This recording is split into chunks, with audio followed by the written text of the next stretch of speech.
Tervetuloa taas tänne Leffahullu-podcastin pariin. No niin, nyt arvostelussa Lee Cronin's The Mummy, joka tuli juuri hetki sitten HBO Maxiin.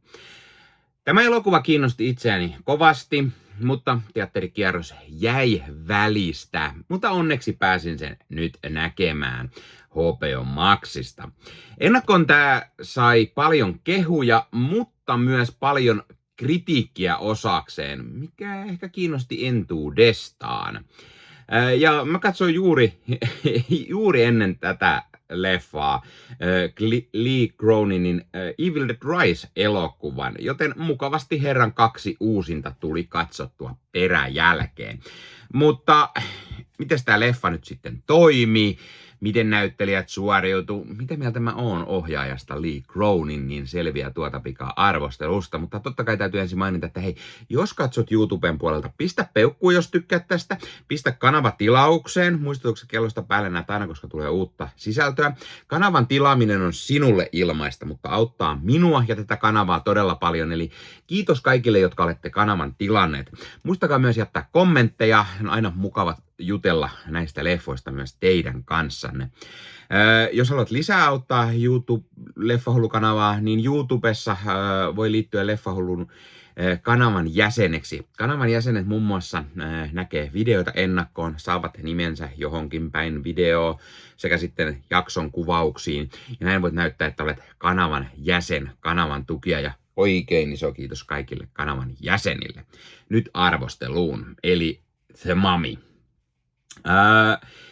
Kun 8 vuotta kateissa ollut Katie-tyttö löytyy muinaisesta sarkofagista, iloinen jälleen näkeminen muuttuu painajaiseksi, kun selviää, että Katieissa on jotain pahasti vialla.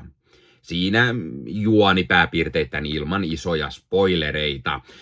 Ensinnäkin täytyy mainita, että on aika kovassa nosteessa oltava, jotta elokuvan nimeen saa oman nimensä, vaikka on ohjannut vasta 2 leffaa ennen tätä. Eli siis Lee Cronin's The Mummy.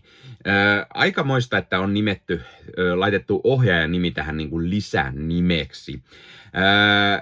Tämä herra tosiaan on ohjannut 2 leffaa ennen tätä, sen Evil Dead Risin ja sitten toisen, jonka nimeä nyt en muista, eikä se muistiinpanoissa ole, enkä ole sitä siis nähnyt.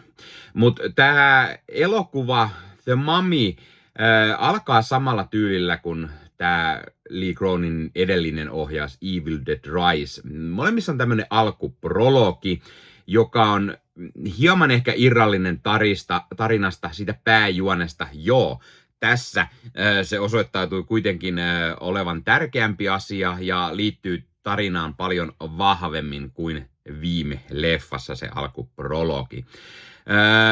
Mutta tosiaan tämä toimii paljon paremmin tämä alku tässä leffassa. Se on todella kiinnostava ja mä olisin itse asiassa halunnut, että me oltaisiin seurattu koko leffa näitä alkuprologin hahmoja. Heillä on toki iso merkitys tämän leffan kannalta sen edetessä, mutta jotenkin se alkuprologi oli kiinnostava ja ne hahmot mielestäni olisi ollut tosi kiinnostavia seurata. He kyllä siellä siis ovat sivuhahmoina, mutta ne olisi toiminut ehkä hyvin päähahmoina. Ja se, että tämä prologi esittelee sen pahuuden siinä heti alussa, niin se oli toteutettu tosi hyvin verrattuna just esimerkiksi Evil Dead Riseen, mikä jäi vähän ehkä köykäiseksi. Mutta se pahuus ei tässä olekaan yhtään mitä voisi kuvitella. Tämä on hyvin erilainen muumio-elokuva kuin mikään koskaan aiemmin. Meillä ei tule sieltä semmoinen muumio, egyptiläiset käärinliinat päällä, vaan tätä voisi sanoa enemmän sellaiseksi muumion kirouselokuvaksi. Ja tämä on enemmän semmoinen demoninen riivausleffa kuin perinteinen muumio-elokuva. Tämä leffa muistuttaa jonkun verran Conjuring-elokuvia, ehkä vähän Manaajaa, muita riivausleffoja ja ohjaajan aiempaa Evil Dead Risea, jossa on myös semmoinen riivaus, joten tämä on hyvin samaa tyyliä sen kanssa. Tämä elokuva on paikoin todella ällö, siis ihan hirveitä asioita tapahtuu tässä, ja siitä tulee oikeasti vähän huono olo, kun katsoo. Eli ei kannata ehkä katsella, jos olet just syönyt tai syöt tätä katsoessa, niin kannattaa skipata ja katsoa vasta sen jälkeen. Mutta totta kai aina mielenkiintoista, että sellaistakin on. Tässä on tosi hienoa kameratyöskentelyä, tyylikkäitä kuvakulmia, hienoa lavastusta ja oikeasti huikean ällöttävää maskeerausta. Ja varsinkin tämä Katie, pikkutyttö, on saatu näyttämään todella kaamealta, kun hänet on riivattu. Myös Stephen McKeonin musiikit oli tosi hyvät ja toi hienosti semmoisen kauhuleffa-fiiliksen, pääsi kunnolla tunnelmaan, oli paikoin jopa todella karmivaa ja äänimaailma toimii myös todella hyvin.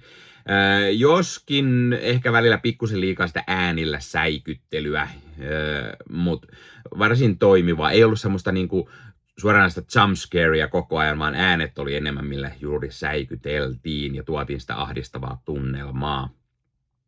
Oli myös tosi hienoa, miten paljon asioita tapahtuu valoisaan aikaan tässä leffassa. Siis se ei ole kauhean tyypillistä kauhuleffoissa, mutta tosi hienoa, että on saatu se niinku pelottavuus saadaan aikaan myös ihan kirkkaassa auringon valossa.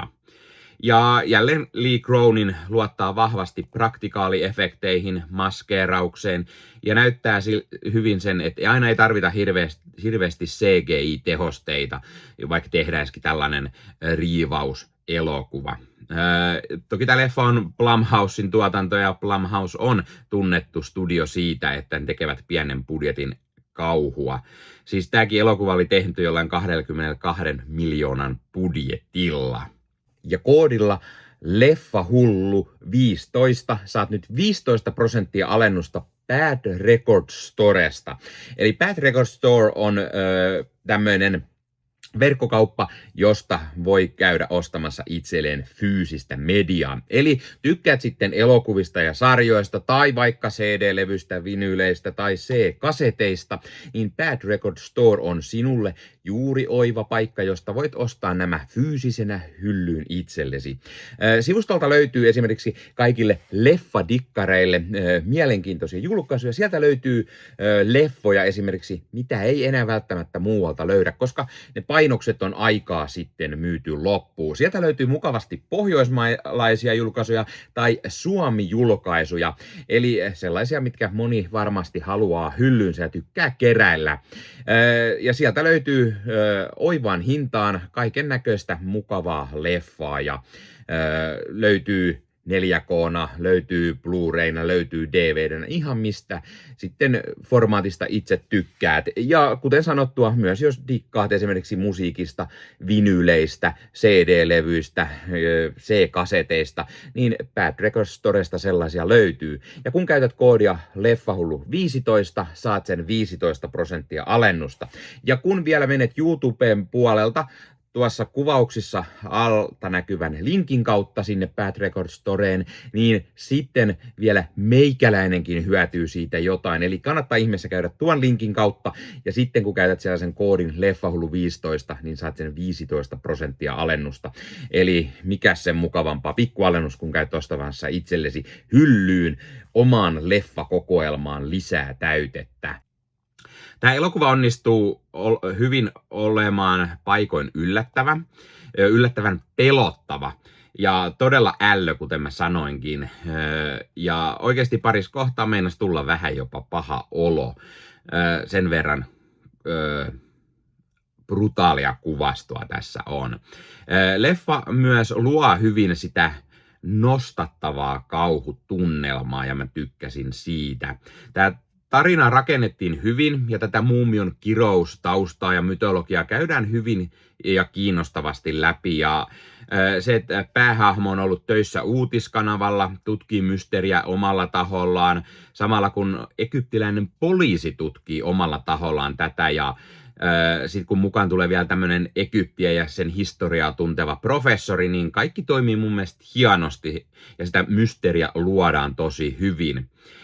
Silti se, että leffa kestää sen 2 tuntia 15 minuuttia, oli ehkä hiukan liikaa kauhuleffalle ja leffa laahaa paikoitellen pikkusen, mutta ihan vaan pikkusen siellä, että sanon, että semmonen 10-15 minuuttia, kun olisi napsassu esimerkiksi pois, ne olisi ollut aika jees.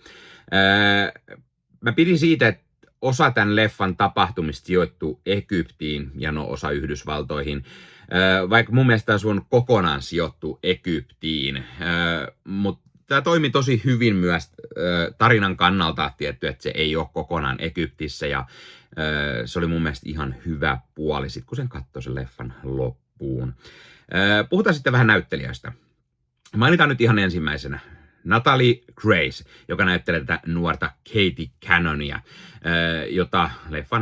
joka leffan alussa sitten kaapataan ja joka sitten saa sen muumiokirouksen. Siis todella hyvä roolisuoritus, ja Grace onnistuu olemaan aidosti todella karmiva ja creepy, ja kun tyttö muuttuu kohtaus kohtauksesta aina vain vinksahtaneemmaksi, niin siis oikeasti, ai että, mikä roolisuoritus. Ja se, että tosi nuori näyttelijä kuitenkin. Sitten samoin kuin Katin sisko Maudie näyttelevä Billy Roy, siis ihan hiton hyvä roolisuoritus, ja molemmat on oikeasti lapsinäyttelijöitä, niin ei voi kun nostaa hattua heille ja ohjaaja Lee Croninille, joka ohjaa kyllä todella hyvin taas lapsia, niin ihan tässä niin kuin siinä Evil Dead Rise-leffassa. Ja mainitaan myös Shiloh Molina, joka näyttelee tätä Cannonin perheen poikaa Sebastiania. On niin hyvä iso velirooli, tai Katin pikkuveli periaatteessa, mutta Maudin isoveli. Tosi hyvin tämmöisiä lapsihahmoja. Jack Raynor näyttelee Charlie Cannonia, Katin ja Maudin ja sitten tämän Sebastianin isää. Ja Raynor vetää varsin hyvän roolin, ja hitto mä katsoin oikeasti monta kertaa tämän leffa-aikaa, että onko se Sean Ashmore, joka tässä on, tai Jamie Dornan, vähän samanlaista näkö oli. Charlie Cannon on ehkä se päähahmo tässä, ja toimii tosi hyvin tämä Raynor, joka näyttelee häntä.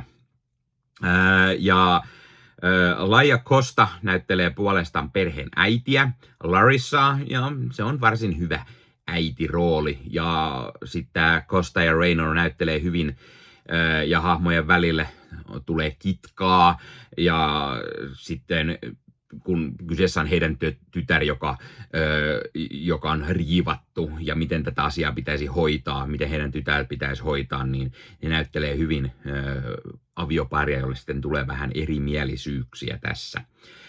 May Calamaui näyttelee Dalia Zakia. Se on tämmöinen egyptiläinen poliisi, joka etsii kadonneita lapsia ja sitten tulee mukaan selvittämään tätä mysteeriä. Tämä on mun mielestä hyvä ja kiinnostava sivuhahmo, jonka oma sivutarina on myös tosi kiinnostava.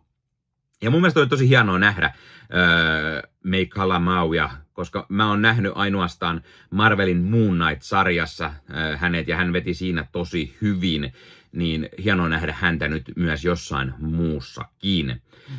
Veronica Falcon näyttelee Carmen Santiagoa, perheen äidin, tämän Larissan äitiä, eli tämmönen isoäiti-hahmo, varsin hyvä.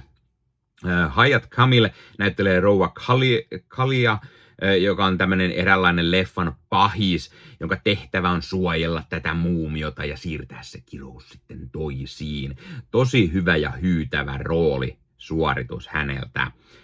Mainitaan myös Mark Mitchinson, joka näyttelee professori Bixleria, tätä arkeologiprofessori, Egyptin asiantuntija, joka sitä auttaa Cannonin perhettä. Mä sanoisin heti, että toinen leffa, jonka mä näin tältä ohjaaja, käsikirjoittaja Lee Croninilta, toimii todella paljon paremmin kuin se ensimmäinen. Tässä on tosi paljon samoja asioita kuin Evil Dead Rise-leffassa, mutta jotenkin se, että ei ole sidottu mihinkään elokuvasarjaan, franchisin, vaikka nyt muumioleffoja on tehty satoja, niin tämä toimii silti tosi hyvin itsenäisenä teoksena paljon paremmin. Jossain toki väitetään, että liittyy jollain tavalla samaan universumin sen Evil Dead Risein kanssa, koska tässä on tämä Pixler-hahmo, muistaakseni on, mikä sitä sitoo, mutta en nyt tiedä. Kaikin puolin tämä leffa on tosi toimiva kauhuleffa. Vaikka ehkä pikkusen liian pitkä ja lopussa se kauhutunnelma pikkusen ehkä lässähtää. Ehkä juuri siksi, että tätä venytetään vähän liikaa.